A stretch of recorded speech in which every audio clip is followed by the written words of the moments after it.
Practical faith. How are you guys doing? Guys, today's Genesis 38 part 2. Judah and Tamar.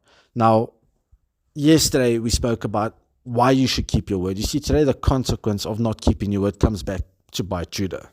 Go read the story. It makes a whole lot. It's weird, but it makes a whole lot of sense. Once you start reading it, and once it starts making sense, it like opens a whole door to you. Now she dresses as a prostitute. Obviously, her face was covered with a veil, so you couldn't see her. He thought she was a shrine prostitute. That's another story in itself. That's another message in itself. And he sleeps with her, but he had nothing on her. So she asked, listen here, I want your seal. I want your staff. Give them to me as payment, because he offered her a goat, and I think that was probably the normal cultural practice, that they would obviously give some livestock because that's how they built their wealth, and that's what they paid with. They didn't have cash like we did. Yes, they had forms of currency, but very different to our day and time.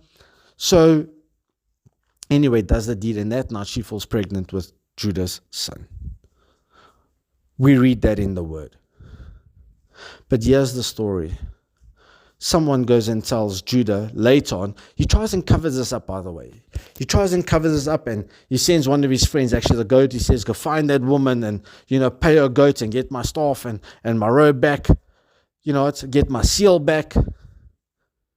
And then they couldn't find her because she actually wasn't a prostitute. She just tricked him that day. And this is where deceit goes around, and it comes back to bite him now. And then he actually says, but you know what, leave it. You know what, we don't want to be the laughing stock. You see, he tries and covers it up now. He tries and covers up his sin.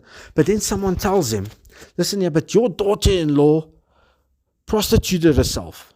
And all of a sudden, he stands up and he wants her dead. Because back then, if someone in the family, if a wife went to go prostitute herself, you would actually stone her to death. That was their custom. That was their law. You see, here in Genesis 38:23, then Judah said, let her keep what she has, or we'll become a laughing stock. After all, I did send her this young goat, but you didn't find her. About 3 months later, Judah was told, your daughter-in-law Tamar is guilty of prostitution, and as a result, she's now pregnant. Judah said, bring her out and have her burned to death.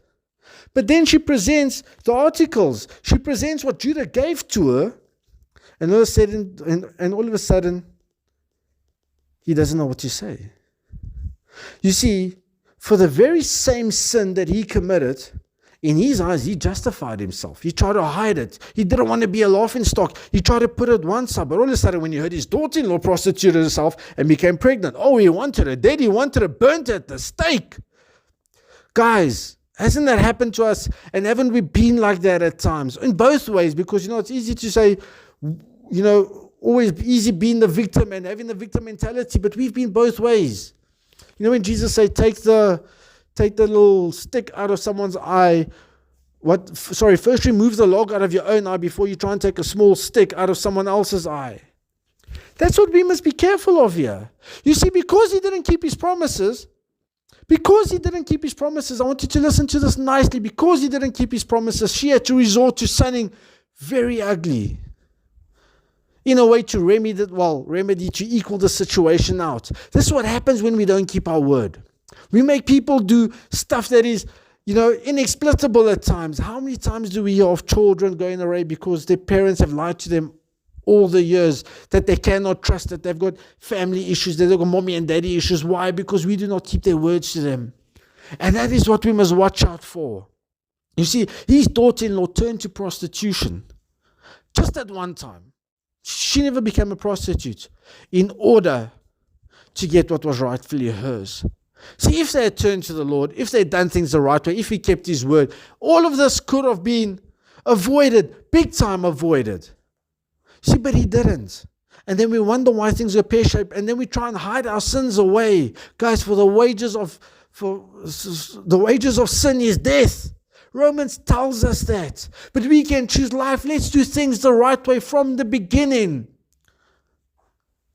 Because you know what? And I'm going to put this in inverted commas. Someone will prostitute themselves because you are lying to them.